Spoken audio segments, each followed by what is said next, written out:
अस्सलाम वालेकुम। प्यारे आका दो आलम अलैहिस्सलाम की हयात मुबारका का हर लम्हा ऐसे गुज़रा कि आज जब हम आप सल्लल्लाहु अलैहि वसल्लम की सीरत मुबारका का मुताला करते हैं तो हमारे लिए मशअल राह करार पाती है। आप सल्लल्लाहु अलैहि वसल्लम के अखलाकियात के हवाले से आज बात करेंगे कि कैसे आला तरीन अखलाक के हामिल थे प्यारे आका दो आलम अलैहिस्सलाम। हज़रत ज़ैद बिन बाबनूस रज़ी अल्लाह ताला अन्हु कहते हैं कि मैंने हज़रत आयशा रज़ी अल्लाह ताला अन्हा की खिदमत में अर्ज़ किया कि ए उम्मुल मोमिनीन, हज़ूर सल्लल्लाहु अलैहि वसल्लम के अखलाक कैसे थे? तो हज़रत आयशा रज़ी अल्लाह ताला अन्हा ने फरमाया, क्या तुमने सूरत अल मोमिनून पढ़ी है? कद अफ़लहल मोमिनून से इससे आगे 10 आयतें पढ़ो। मैंने 10 आयतें पढ़ी तो फरमाया, बस इन आयतों में जो कुछ बयान हुआ है वो सब कुछ हज़ूर सल्लल्लाहु अलैहि वसल्लम के अखलाक थे। और उन आयतों का तर्जुमा यहाँ बताती हूँ। बेशक ईमान वाले कामयाब हो गए जो अपनी नमाज में आजी करने वाले हैं और जो बेहुदा बातों से मुंह मोड़ने वाले हैं और जो ज़कात देने वाले हैं और जो अपनी शर्मगाहों की हिफाजत करने वाले हैं मगर अपनी बीवियों या लौंडियों पर इसलिए कि उनमें कोई इल्ज़ाम नहीं। बस जो शख्स उसके अलावा तलबगार हो तो वही हद से निकलने वाले हैं और जो अपनी अमानतों और अपने वादे का लिहाज रखने वाले हैं और जो अपनी नमाज़ों की हिफाजत करने वाले हैं वही वारिस हैं। तो ये उन 10 आयात का तर्जुमा है जिनके हवाले से बताया गया इस हदीस मुबारका में।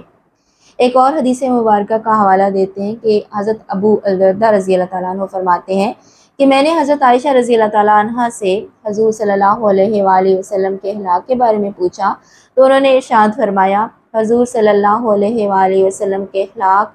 कुरान है। जहाँ कुरान राज़ी होता है वहाँ हज़ूर सल्लल्लाहु अलैहि वसल्लम राज़ी होते थे और जहाँ कुरान नाराज़ होता है वहाँ हज़ूर सल्लल्लाहु अलैहि वसल्लम नाराज़ होते थे। यानी उनके अखलाक खुद कुरान हैं और उनकी खुशी और नाराज़गी का ताल्लुक़ भी कुरान पाक से है। एक और हदीस मुबारका में हज़रत अबू दरदा रज़ी अल्लाह ताला अन्हु फरमाते हैं कि मीज़ान में सबसे भारी चीज़ अच्छा अखलाक होगा। अबू दाऊद में यह हदीस मुबारका जो है वो रकम की गई है, रिवायत की गई है। अब इन हदीस मुबारका की रोशनी में अगर देखें तो सबसे भारी जो चीज़ मीज़ान में बताई गई है रोज़े हशर, हम सब चाहते हैं कि हमारा नामा अमाल जब सामने आए या वज़न किया जाए तो भारी अमाल हमारे नामा अमाल में जो लिखे हुए हों उनका वज़न ज़्यादा हो ताकि हमारी निजात का बायस बन जाए, सबब बन जाए। अब दूसरी तरफ यहाँ पे हदीस मुबारका को देखें तो हदीस मुबारका में तो बता दिया गया है कि अखलाक ही वो सबसे बड़ी चीज़ होंगे जो वज़न में भारी होंगे। प्यारे आका दो आलम अलैहिस्सलाम के अखलाक के हवाले से भी इन हदीस मुबारका में रिवायत किया गया है कि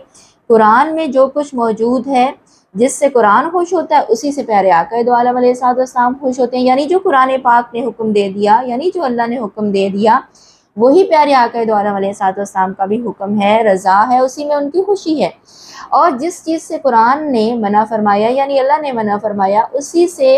अल्लाह के फरमान के मुताबिक प्यारे आका दो आलम अलैहिस्सलाम भी नाखुश होते हैं यानी पसंद नहीं फरमाते और उसी से नाराज़ होते हैं। यानी कुरान पाक में जो बयान कर दिए गए अहकामात, जो हदूद, अगर हम उनके अंदर रहकर अमल करते हैं तो हम अल्लाह के करम और मेहरबानी से अपने आप को अखलाक के अच्छे पैमाने पर रख सकते हैं। अखलाक के आला मेयार कायम जो प्यारे आका दो आलम अलैहिस्सलाम ने कायम करके दिखाए, हम उनकी पैरवी में ही वैसे अखलाक को अपना सकते हैं।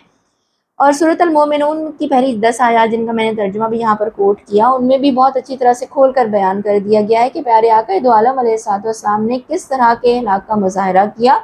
और अब हम उनकी पैरवी में किस तरह से इसी तरह से अपने अमल को बेहतर से बेहतर और संवारने की कोशिश कर सकते हैं। अखलाक को संवारने के हवाले से बहुत सारे ऐसे पहलू हैं जिनका हम अपनी ज़ात पे जब हम नज़र करते हैं तो बहुत सारे पहलू संवारने के हवाले से नज़र आएंगे हमें कि जिनमें कमी है और जो हम उस तरह से अभी संवार नहीं सके जैसे कि संवारना चाहिए। जब हम एक ग़ुलाम और एक उम्मती के तौर पर प्यारे आका दो आलम अलैहिस्सलाम की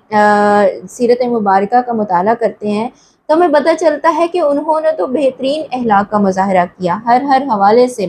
وہ مظاہرہ ہمارے لیے ایک مثال کے طور پر موجود ہے۔ لیکن کیا ہم ویسا کر رہے ہیں؟ اگر ہم اپنا جائزہ لیں تو روزمرہ روٹین کے ہی بہت سارے معاملات میں ہمیں اخلاق کا دامن چھوٹتا ہوا نظر آتا ہے۔ ہم کہیں پر بھی موجود ہوں، گھر والوں کے ساتھ ہمارے معاملات ہوں، باہر والوں کے ساتھ ہمارے معاملات ہوں، تو ہم اخلاق کے کس پیمانے پر پورا اترتے ہیں، کس معیار پر پورا اترتے ہیں؟ آج اس حوالے سے اپنا جائزہ ضرور لیں گے، تاکہ ان دنوں میں جب ہم ربیع الاول کو بھی منا رہے ہیں، خوشی سے ہمارے دل بھرے ہوئے ہیں، تو ہم اپنے ساتھ ساتھ ان تمام دنوں میں اپنے عمل کا بھی جائزہ لے رہے ہیں، اپنے معمولات اور معاملات کا بھی جائزہ لے رہے ہیں، اور ان کو بہتر بنانے کی کوشش پیارے آقا دو عالم علیہ الصلوۃ والسلام کی محبت میں اور اطاعت میں کر رہے ہیں۔ اور میرے خیال میں جب ہم اس طرح سے عملاً کوشش کر رہے ہوتے ہیں تو یہی عمل کے ذریعے ہم ثبوت بھی دے رہے ہوتے ہیں اپنی محبت کا۔ دنیا میں بھی کسی سے محبت ہوتی ہے تو زبانی کلامی محبت کو ایکسیپٹ نہیں کیا جاتا ہے، عمل سے اس دعوے کو ثابت بھی کرنا پڑتا ہے۔ ہم ایک غلام، ایک امتی ہونے کا دعویٰ کرتے ہیں، لیکن اس دعوے کو ثابت کرنے کے لیے اپنی محبت کو عملی طور پر بھی اس کا مظاہرہ کرنا ضروری ہے کہ ہم کیسے اخلاق آج اپنے بہتر بنانے کے لیے اپنا جائزہ لیں گے، اور اس کو کس طرح سے پیارے آقا دو عالم علیہ السلام کی پیروی کرتے ہوئے اچھے اخلاق کا مظاہرہ کر کے اپنی جو راہ عمل ہے اس کو بہترین طرح سے سنوار سکیں گے۔ اور جب راہ عمل سنور جائے گی، یعنی بہترین راہ ہم تعین کر کے اس پر قدم قدم آگے بڑھیں گے، تو راہ نجات بھی ضرور آسان ہوگی انشاءاللہ۔